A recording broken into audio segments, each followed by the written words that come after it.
সুপ্রিয় শিক্ষার্থী বন্ধুরা, কেমন আছো তোমরা?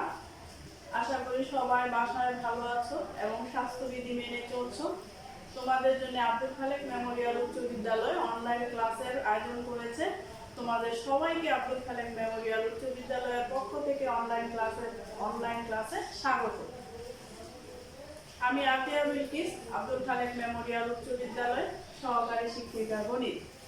আজকে আমি দেখো তোমাদের কি বই নিয়ে এসেছি। তোমাদের মজার একটি বই, নবম ও দশম শ্রেণীর গণিত।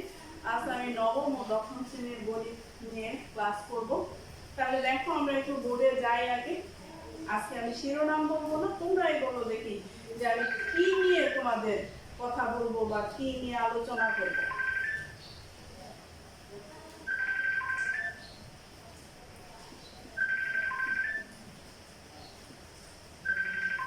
দেখো 2 গুণ 2 গুণ 2, তাহলে কি হলো? 2 গুণ 2 গুণ 2 কি হলো বলো তো? 2 কিউব। আবার ঠিক একইভাবে a গুণ a গুণ a কি হলো? a cube. ঠিক একইভাবে আমি যদি a গুণ a গুণ a গুণ ডট ডট ডট গুণ a, এখানে বলো তো তুমি দেখি বলতে পারো কিনা এখানে কতটা a আছে? আমরা জানি না কতটা এ আছে, কারণ এই ডট ডটের মাঝখানে কতটা এ আছে আমরা জানি না। যদি না জানি আমরা সেই ক্ষেত্রে কি বলি? সেই ক্ষেত্রে আমরা অজানা সংখ্যাকে n দ্বারা প্রকাশ করি, অর্থাৎ এখানে n সংখ্যক এ আছে। তাহলে এখন খেয়াল করো এটাকে কি বলে? এটাকে কি বলে? এটা আমরা ষষ্ঠ শ্রেণীতে আমরা খুব অল্প পড়েছি। হ্যাঁ, কিন্তু আমরা নবম ও দশম শ্রেণীতে সেটা আমরা বিশদ আকারে পড়ব। তা আমরা অল্প করেছি, এইভাবে করেছি। তো এখন এটাকে কি বলে? এটাকে আমরা সবচেয়ে সহজ যেটা ভাষা, সেটাকে আমরা বলি পাওয়ার। তাহলে এটাকে আমরা পাওয়ার বলি, সূচক বলি, ঘাত বলি, শক্তিও বলি। এর যে কোনো একটা আমরা বলতে পারি। তাহলে এটা যদি পাওয়ার হয়, এটা কি? এ হচ্ছে ভিত্তি। এ হচ্ছে কি? ভিত্তি।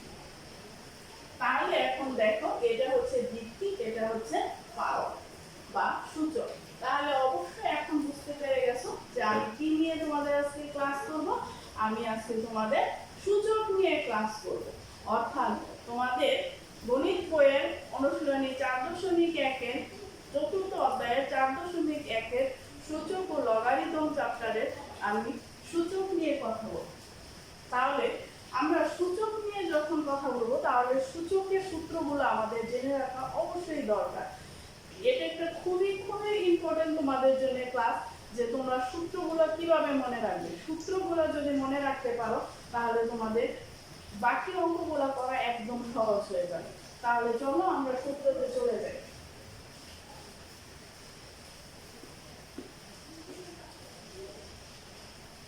ক্লাস শুরুর আগে তোমাদের একটা কথা বলে নেই। এটা হচ্ছে তোমার ভিত্তি, আর এ হচ্ছে পাওয়ার। তাহলে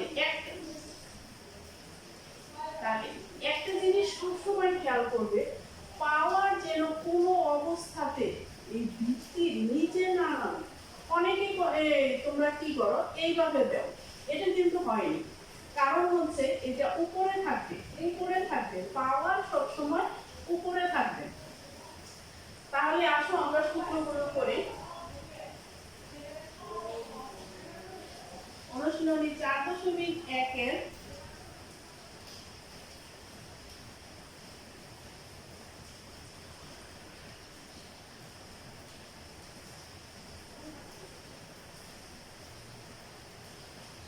আমরা খুব তাড়াতাড়ি সূত্রগুলো দেখার চেষ্টা করব এবং তাড়াতাড়ি করার চেষ্টা করব। তাহলে দেখো আমি সূত্রগুলো লিখছি।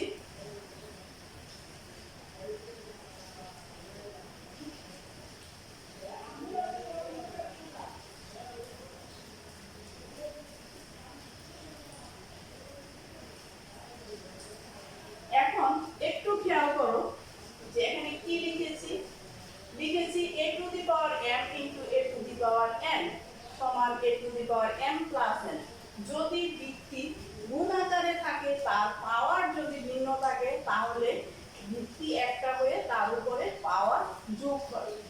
ঠিক একইভাবে বৃত্তি একই আছে কিন্তু পাওয়ার ভিন্ন আছে। যদি ভাগ হয় তাহলে ভাগের ক্ষেত্রে পাওয়ার বিয়োগ হয়। তাহলে ঠিক একইভাবে খেয়াল করো, যদি এখানে n হয়, এই a b দুইজনের উপরই পাওয়ার n আছে, তাহলে আমরা সেটাকে আলাদা আলাদা লিখতে পারি। ঠিক একইভাবে ভাগের ক্ষেত্রেও যেহেতু n দুইজনের উপরই আছে, তাহলে আমরা দুইজনের উপর আলাদা আলাদা কি করতে পারি, লিখতে পারি।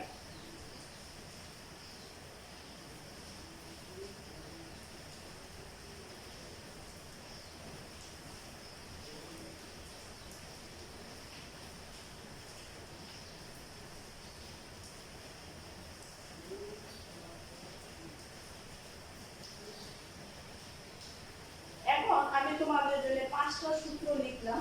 5টা সূত্র কিছু আমি সূত্র একেবারে যদি মুছে ফেলি তাহলে তোমরা বুঝবে না। আমি 5টা সূত্রের সামান্য একটু প্রয়োগ দেখাবো। পরের ক্লাসে আমি যখন অঙ্ক করতে যাব তখন আবার বিশদ আকারে তার প্রয়োগ দেখাবো। তাহলে চলো আমরা একটু একটু প্রয়োগ দেখি। যেমন একের ক্ষেত্রে আমরা কি করব, যেমন মনে করো x two the power 4 into x cube যদি হয় তাহলে কি হবে, পাওয়ারটা কি হবে, যোগ হবে। তাহলে কি হলো, x টু দি পাওয়ার 7। ঠিক একইভাবে x two the power 4 x cube যদি হয় তাহলে কি হবে, পাওয়ার বিয়োগ হবে। বিয়োগ হলে এখানে 1 তুমি দিলেও পারো, না দিলেও, তুমি না দিলেও সমস্যা নেই। কোনো কিছু না থাকলে বোঝা যায় তার উপরে পাওয়ার কি আছে, 1 আছে। তুমি না দিয়ে, এটা না দিয়ে যদি তুমি x দাও কোনো সমস্যা নেই, তার মানে x এর উপর পাওয়ার কি আছে, 1 আছে। তাহলে এখানে যদি আমি করি, আমি যদি এখানে কিউব দেই তাহলে কি হবে, a cube into b cube, অর্থাৎ দুইজনের উপরই পাওয়ার চলে আসলো। ঠিক একইভাবে এখানেও যদি কিউব থাকে তাহলে কি হবে, দুইজনের উপর আলাদা আলাদা কিউব চলে আসবে।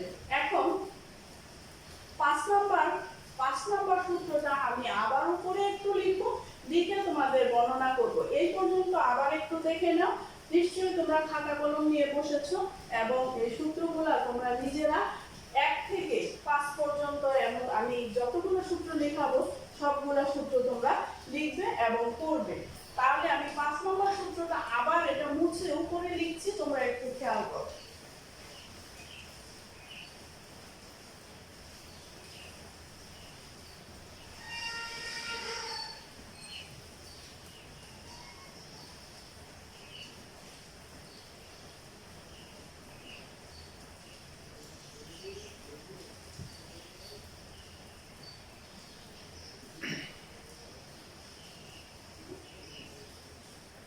এটা কি হবে, যেহেতু পাওয়ার গুণ পাওয়ার, তাহলে কি হয়ে যাবে, x 3 গুণে 6।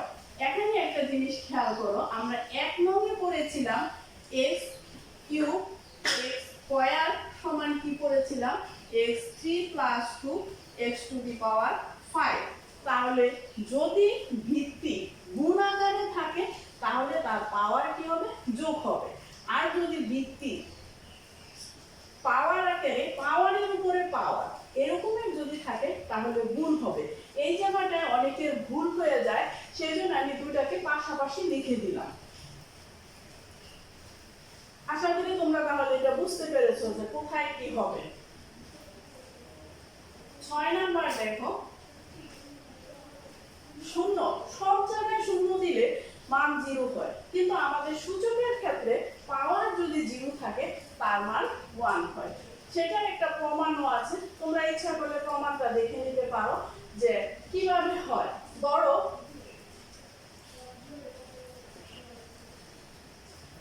এটা আমি লিখলাম, তার মানে কি, a গুণ a গুণ a, এখানে অসংখ্য কি আছে, a আছে। আবার ঠিক একইভাবে a গুণ a গুণ a, এখানে কি আছে, অসংখ্য a আছে। তাহলে এদিকটা আমরা যদি করি কি হবে, n, এখানে যেহেতু ভাগ আছে তাহলে বিয়োগ হবে। তাহলে কি হলো, 0 হয়ে, তাই না?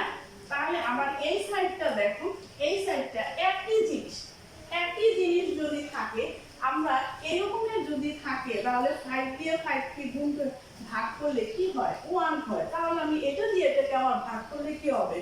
1 হবে। তাহলে আমি কি পেলাম? a টু দি পাওয়ার 0 সমান কি পেলাম? 1 পেলাম। তাহলে দেখতে পারছো যে এটা কি হলো। তারপর এটার একটা উদাহরণ আমি দেখিয়ে দিচ্ছি। উদাহরণটা হলো, ধরো 7 এর উপর 3 মাইনাস 3, তাহলে কি হলো? 7g। তাহলে কোন সংখ্যার উপর 0 হলে তাহলে কি হয়? 1 হয়। এখন 7 নম্বরে আসো। 7 নম্বরে তাহলে আমরা কি বলবো?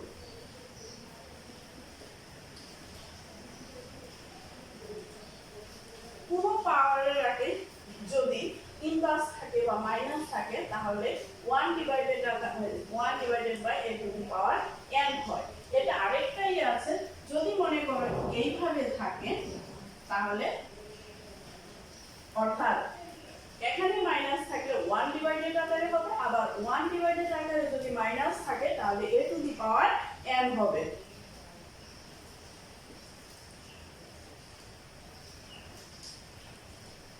এখন দেখো এখানে যদি m থাকে তাহলে a to the power 1 divided by m হবে। তাহলে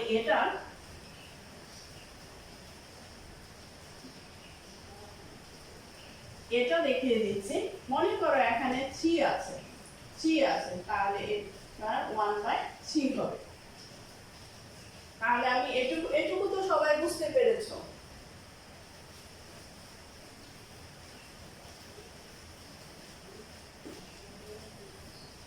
তাহলে 9 নাম্বারটা দেখাই দিচ্ছি আমি। 9 নাম্বারটা কি করব? এটা দেখো, তাহলে এটা কি হলো? হাফ।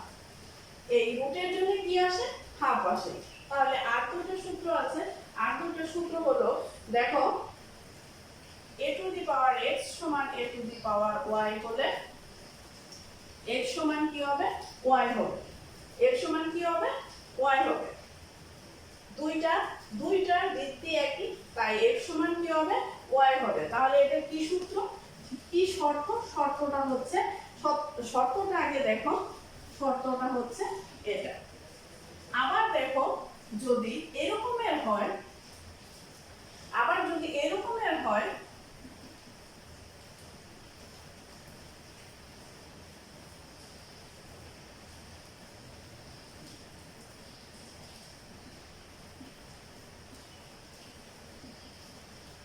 তাহলে কি হবে?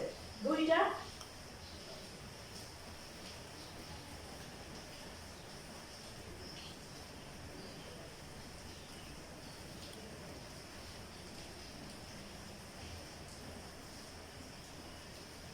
আমি এটা বারবার লিখতেছি, সরি, এটা আমি বারবার লিখে ফেলতেছি।